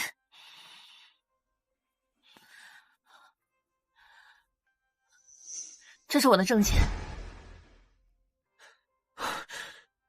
晨曦，这名字真好听。你要是喜欢的话，我以后也可以这么叫你。神经病，简直无法沟通。哎，阿宁，松手，放开我！我妻子的腰窝下有一个胎记，你要是还不承认的话，那我只好亲自检查了。干什么？干什么？傅思言，放手，放手！傅思言，你混蛋！你不是说你不认识我吗？所以你到底想干什么？我想怎么样？阿宁，自从你不辞而别之后，我连殉情的事情都干了，你还想问我想怎么样？我走了，不是正好给你和你心爱的人腾地方吗？你误会我了，我始终爱的人都是你。是吗？对不起，阿宁，林之夏做的事情我都知道了，但是我从来都没有想过他会伤害你。如果我知道的话，我就不会被他利用，更不会纵容他。阿宁，你放手！我不放，我不放！阿宁，自从你走了以后，我一个人过得生不如死，我连做梦都想见你一面。阿宁，我求求你了，你跟我回家吧，我保证以后再也不会惹你生气了。我发誓，阿宁，我一定把我从前对你的亏欠全部都补偿给你。放手！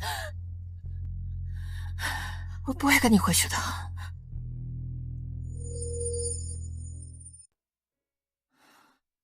阿宁，我知道，我以前给你造成了很多的委屈和伤害。不管你怎么惩罚我都可以，你怎么打我骂我都可以，我都任由你发泄，但是我绝对不会让你离开的。傅思言，你醒醒吧！从前那个爱你的江婉宁，早就葬身在那场大火里，你拿什么补偿他？阿宁，我知道，以前是我伤了你的心，今天我用我的生命发誓，我今后只有你一个女人，我只会一生一世一心一意的好好爱你。我只求求你，再给我一次机会好吗？不好，脏了就是脏了，我不需要。为什么？为什么别的女人可以接受，是你就一定要逼我呢？我只不过是犯了一个全天下男人都会犯的错误而已啊！放开我！你看，你到现在都不觉得自己有错，也是，疼不在自己身上，又怎么会懂？阿宁，你爱了我10年了，你答应过我的，你的世界永远只会围着我转。你也知道我爱了你10年。可是你出轨、背叛我、伤害我、逼我离开的时候，你又是怎么狠得下去心的？这件事都是林之夏搞的鬼，我已经把它解决了。从今往后，我们俩之间没有任何的隔阂了。所以，你是不是觉得，只要没有林之夏，我就应该摒弃前嫌，像从前那样爱你？可你有没有想过，我也想开始新的生活？过去只有你一个人在回忆，而我只想向前看。够了，你根本不知道这段日子里我自己一个人怎么度过的。我根本接受不了你离开我，哪怕是你嘴上说说都不行。放开我，放手！您的药开好了，怀孕初期还是要注意营养均衡啊。说什么？谁怀孕了？江小姐，你没事吧？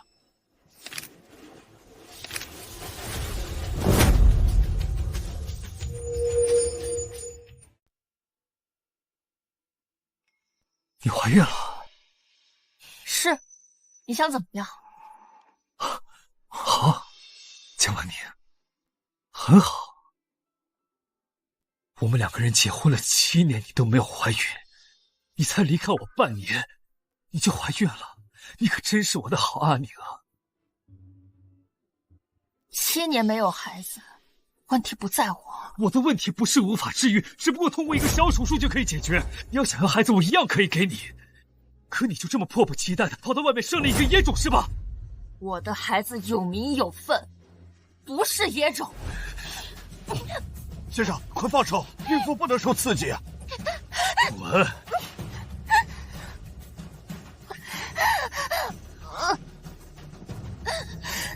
名分。怪不得你出了意外之后一直不跟我联系，怪不得你怎么都不肯跟我回家，还说什么要往前走这种鬼话。哼，原来你早就背叛了我们的爱情，嫁给了别的男人是吧？说，那个男人是谁？怎么找了个没用的废物，拿不出手是吧？你连我傅思妍的女人都敢动，他有想过自己的后果吗？还请副总放开我的妻子，有什么不满冲我来。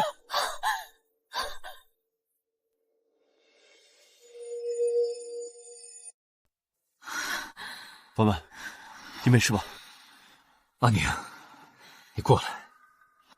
我们早就离婚了。离了婚了一样可以复婚，只要你回来，我可以不计前嫌。只要你回来。傅思妍，你死心吧！从我离开你的那一刻起，我们就回不去了。江婉宁，副总要当众抢走我的妻子，是不是不把我陆谨言放在眼里？陆谨言，果然是你抢走了我的阿宁。别一口一口你的阿宁，当初你骗他签下离婚协议的时候，可是连眼睛都没有眨一下。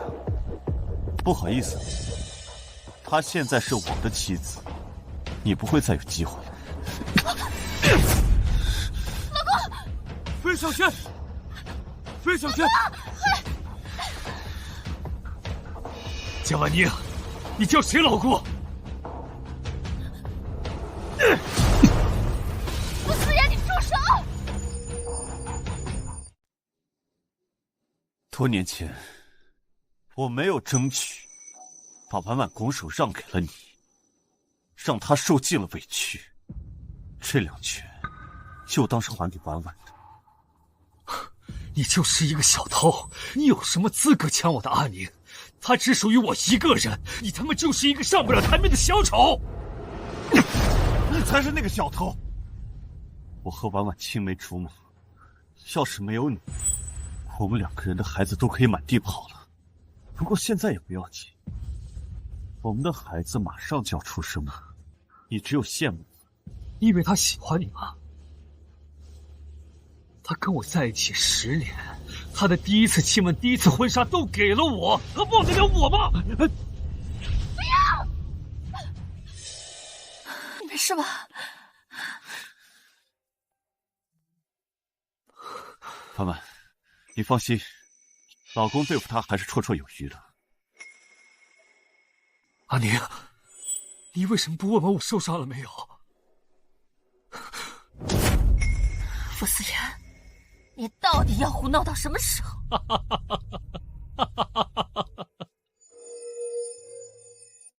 闹，你知道我这1年是怎么过来的吗？我吃不下饭，睡不着觉，我每天睁眼闭眼都是你的影子。要不是知道你还活着的消息，我早就撑不到现在了。我为了见到你的魂魄，我像个傻子一样信任那些神鬼传说，我买空了海城所有的犀角巷。可你呢？在我最痛不欲生的时候，你竟然嫁给了别人。江婉宁，你对我这么狠心吗？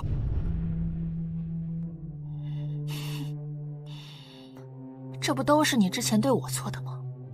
我被人当成小三打入警局的时候，你在安抚伤人者的女儿；我被所有同学嘲笑的时候，你在给小三撑腰；我花粉过敏快要窒息的时候，你在哄罪魁祸首；我被赶出傅家，被绑架，被那群人渣侮辱的时候，傅思妍，你又在哪儿？对不起，阿宁。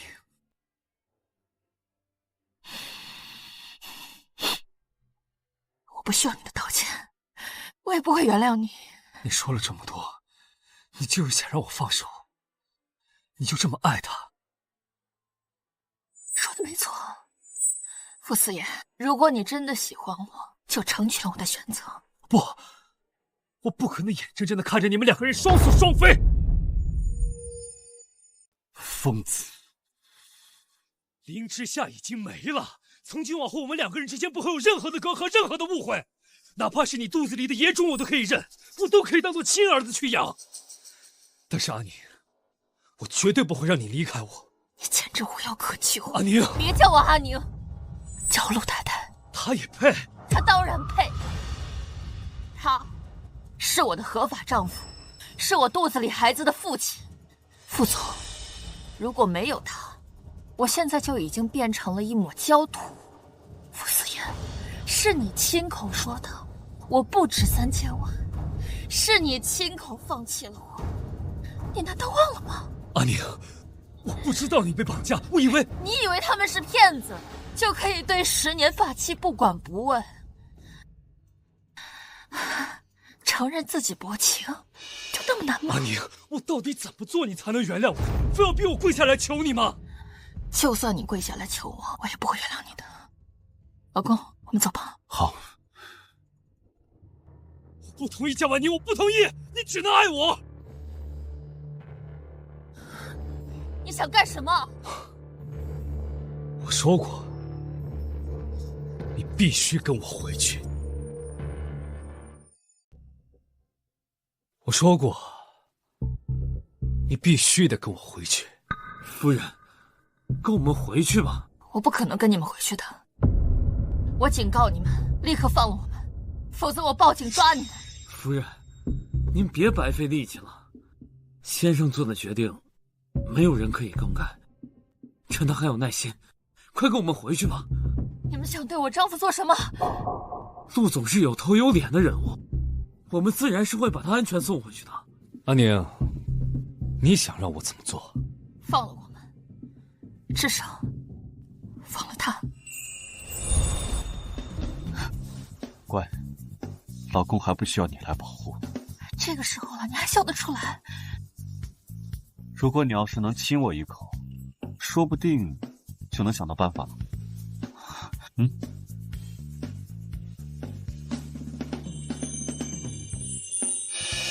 们两个人是把我当死人吗？傅四爷，我低调不张扬，你当真以为这海城是你的天下吗？扣住他们！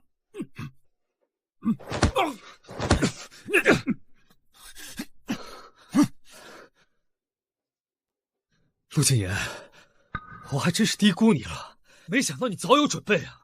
傅四爷，我让了你10年，你还是输得这么彻底，这么没用，有什么资格当我对手？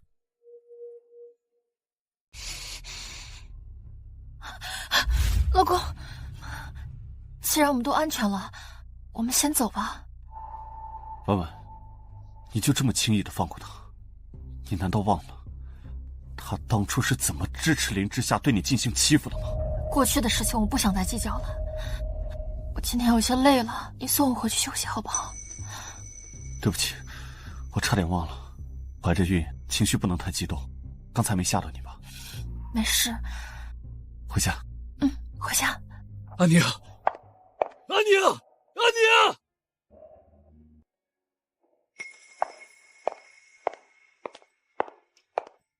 你刚刚跟他说了些什么？没说什么。好吧，我承认，我看他不爽很多年了，所以就嘲讽了他几句。你会不会觉得我做的太过？我不是在担心他，我只是在担心你。担心什么？我看他情绪很不稳定，我怕他发起疯来报复你。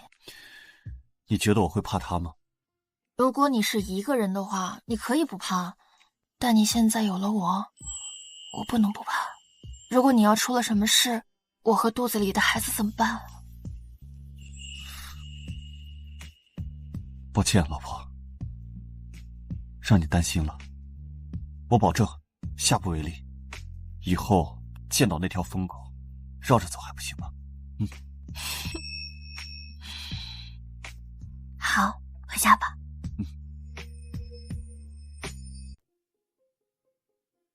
江婉宁，你就是个彻头彻尾的骗子。先生，江小姐现在在陆家，你如果自暴自弃下去，就更不可能带回江小姐了。你说的对，我一定不能输给陆谨言，我一定要把阿宁抢回来。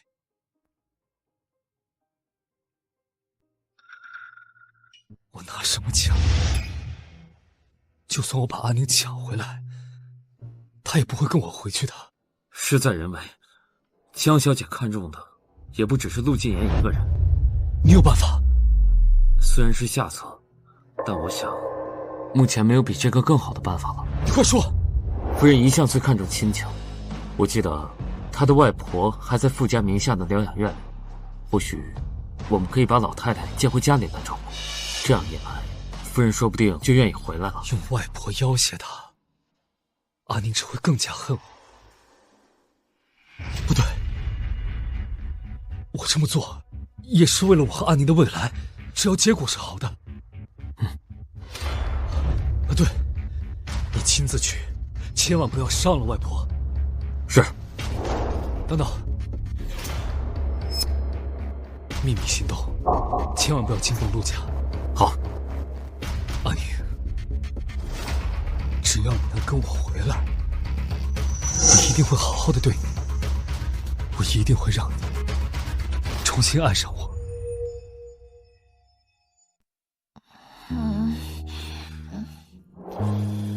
么感觉这穴位疗法不太管用啊？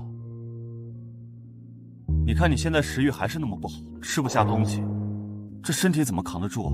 可医生说是早孕期，还不能用药。也许就是他的医术不够高明。我已经订了去国外的机票，2天后咱们就出发，说不定我的私人医生会有更好的办法。老公，都听你的。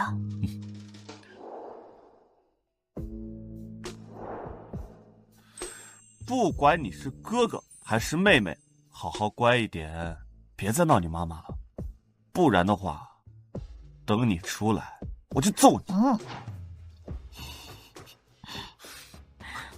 陆总，不好了，疗养院那边传来消息，傅家的人过去了。你说什么？傅思妍把我外婆带走了？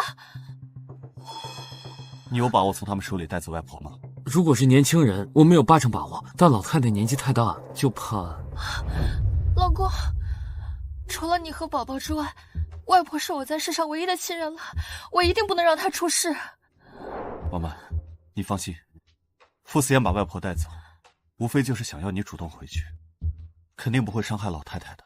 我们可以赌一把，即便他把外婆带走了，你觉得外婆在他们傅家能待得顺心吗？麻烦你一定要把我外婆安全带回来。夫人放心，我们一定会尽力的。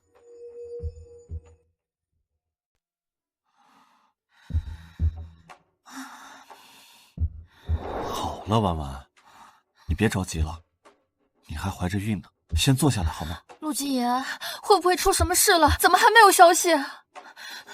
不会，你放心，我的人一定会把外婆平安的带回来。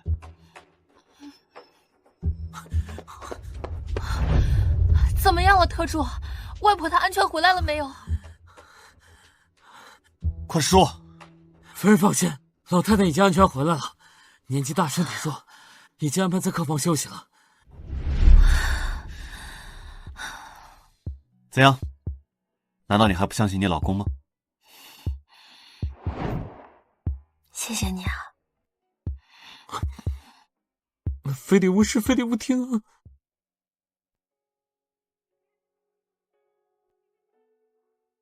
对不起，先生，我们去晚了一步，老太太已经被陆家的人接走了。他说的没错，不管我怎么争，我都争不过他的。先生，这只是个巧合。巧合？陆家离疗养院比我们还远，可是他能提前做好准备，还是比我们快一步。我听说他们明天就要出国了，这一别，恐怕我这辈子再也见不到我的阿宁了。我该怎么办？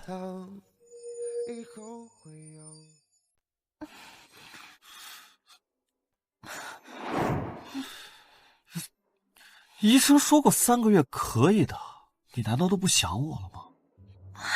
倒不是不想，只是我们明天一大早得出国，而且还得带上外婆，我怕折腾太晚不太好。好，都听老婆的。那我答应你，等到了那边一定好好补偿你。主要这些天让你担心受怕的，你看你这肚子都瘦回去了，等到时候我们回去了，我一定给你找最好的疗养师，好好给你养好身体，安胎。老公，你说我怀的是男孩还是女孩？你喜欢男孩还是女孩？我喜欢男孩，我想让他像你一样厉害。其实我更喜欢女孩，这样的话就可以像你一样可爱，我就可以保护你们一辈子了。那这样吧，我们第一胎先生一个哥哥，然后再生一个妹妹，怎么样？老婆要求这么高，那我可得好好努力了。你不正经。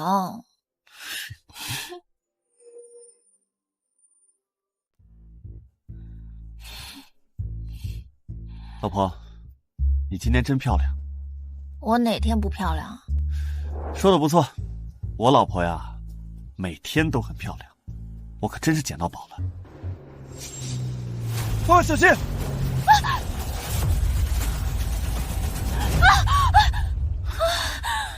婉婉，你怎么了？做噩梦了？陆姐，还好你没事，还好只是个梦，还好只是个梦。没事吧？没事吧？婉婉，你做什么噩梦了？我梦到陆总，夫人，行李准备好了，可以启程去机场了。这样，我们先起来收拾东西，路上再说，好吧？别怕，梦反正都是反的。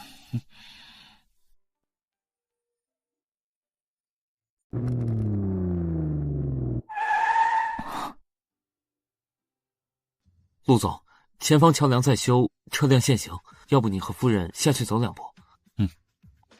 下去吧。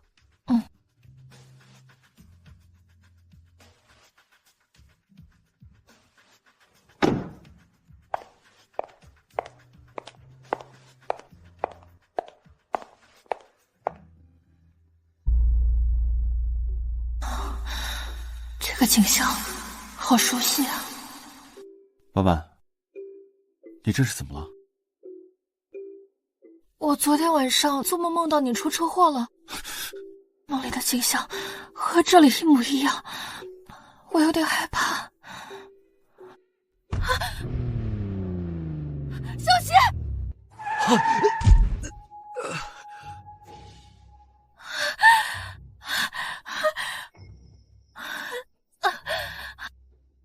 老公，你没事吧？没事，幸好你提醒了。安妮啊，安妮，你不会觉得我是故意要撞他的吧？在你心里就这么想我，就这么想我？我不知道，我只想保护我的丈夫。我现在彻底失去你了。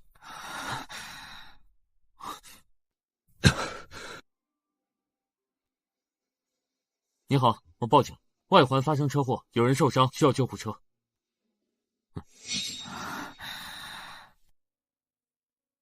傅思言，感情的事情不能强求。你今天的行为，差点就伤害到婉婉，你知道吗？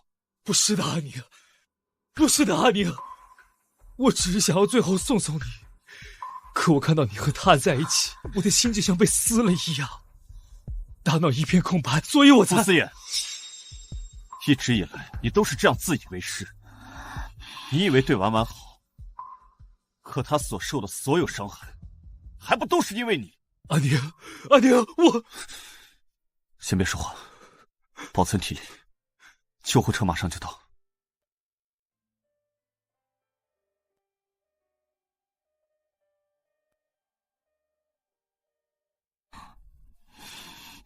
快！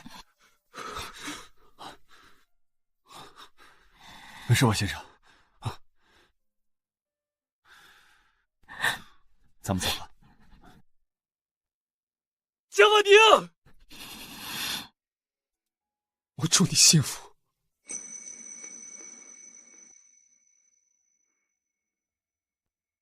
婉婉，他会因为他自己的行为而负责，而我们还有很长的路要走，总不能一直停留在过去。我知道，我会保护好自己，保护好我们的孩子。走吧，我们回家。回家。